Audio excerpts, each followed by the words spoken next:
जब से ओढ़ी श्याम सुनरिया।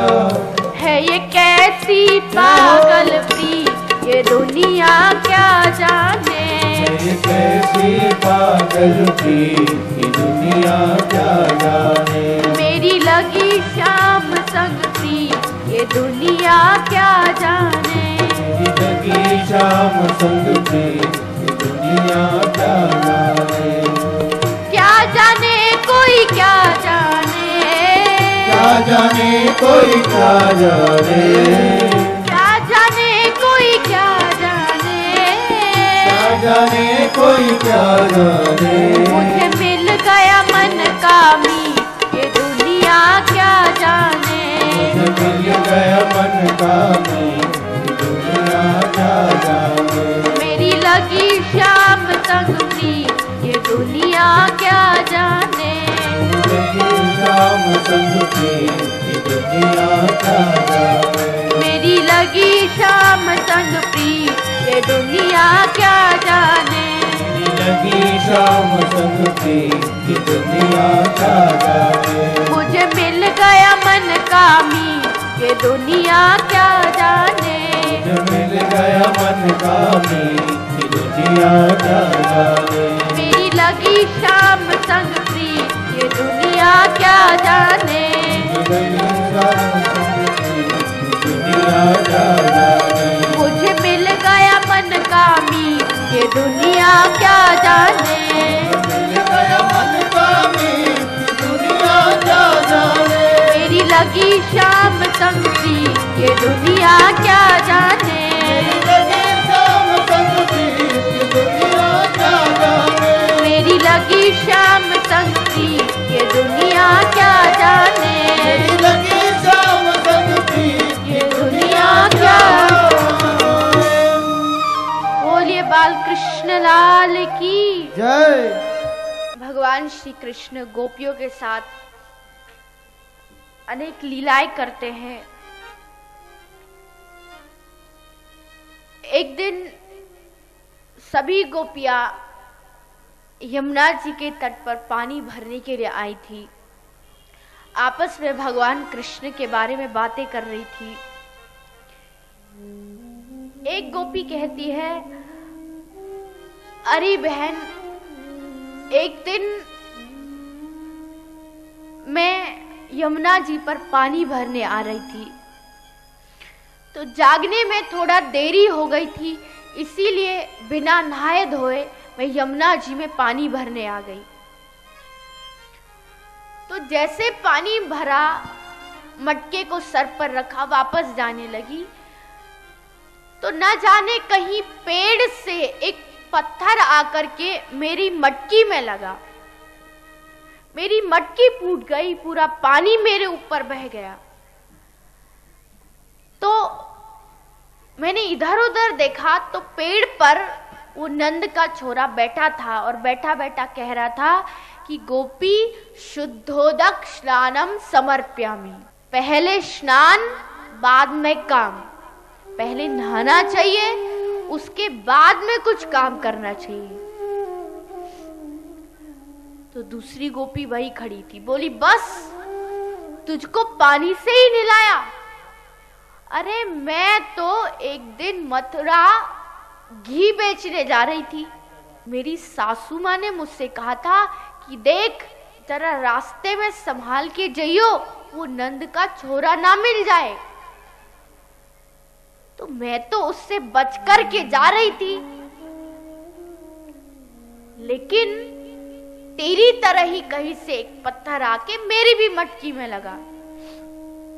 जैसे मेरी मटकी में लगा, मैं एक साथ घबराई, इधर उधर देखा तो नंद का छोरा पेड़ पर बैठा बैठा कह रहा था, हे गोपी घृतम स्नानम समर्प्यामि।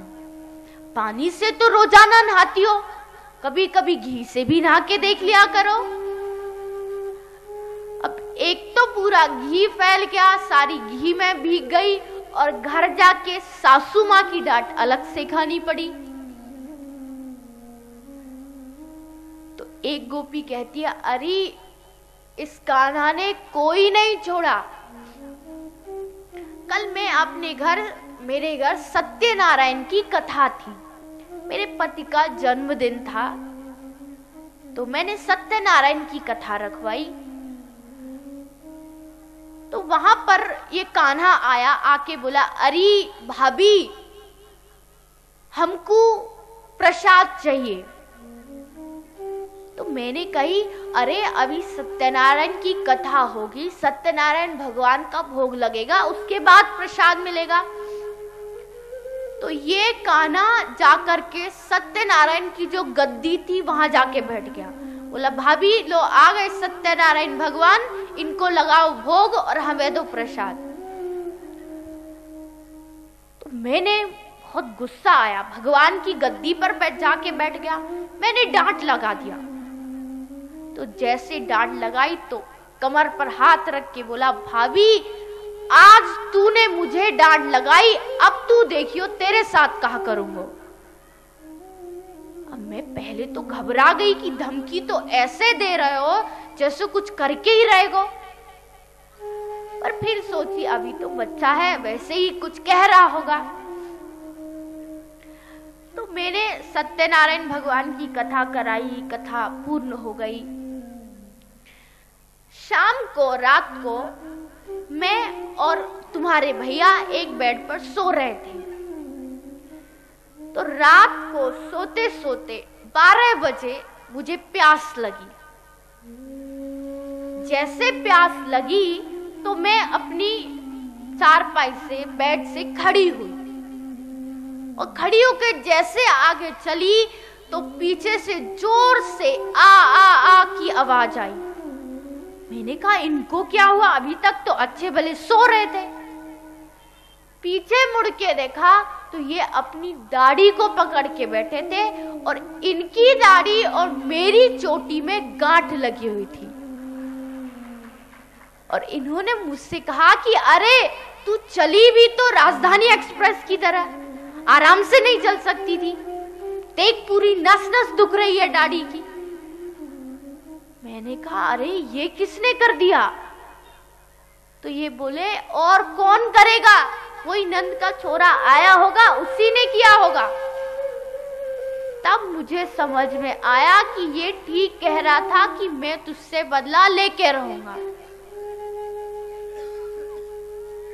अब सब गोपी अपनी अपनी कथाएं सुना रही थी। मेरे साथ कान्हा ने ये किया, मेरे साथ वो किया, मेरे घर ये चुराया, मेरे घर वो चुराया। तो उन सब गोपियों में एक गोपी थी जिसका नाम था प्रभावती। प्रभावती सबको धक्का देती हुई आगे आई, बोली, अरे गोपियों, तुम्हारे घर ये कृष्ण चोरी करता है, मालूम है क्यों?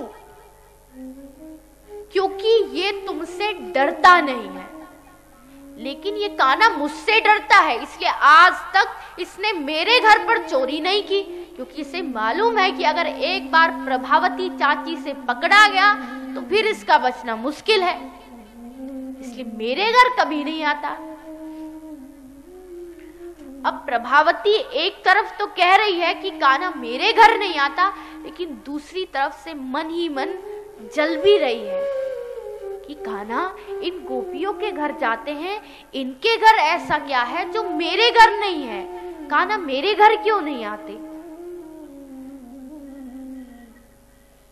तो बातें प्रभावती कर रही थी।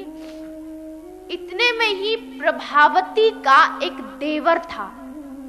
देवर समझते हैं? पति का छोटा भाई। तो उसका जो देवर था बहुत छोटा सा था, भगवान श्री कृष्ण की आयु का था, और वो देवर चोर विद्या प्रसारण मंडल समिति का सीआईडी था, गुप्तचर। अब गुप्तचर का तो काम ही होता है पूरे गांव में जाके देखे कि क्या हाल चाल, सब क्या हो रहा है, आज कहीं से ऐसी व्यवस्था खोजे कि कहीं अच्छा माल पानी मिल जाए, तो उसका तो वही काम था। तो वो सब अपनी चाची की बात सुन रहा था। उसने सुना तो भागा भागा कृष्ण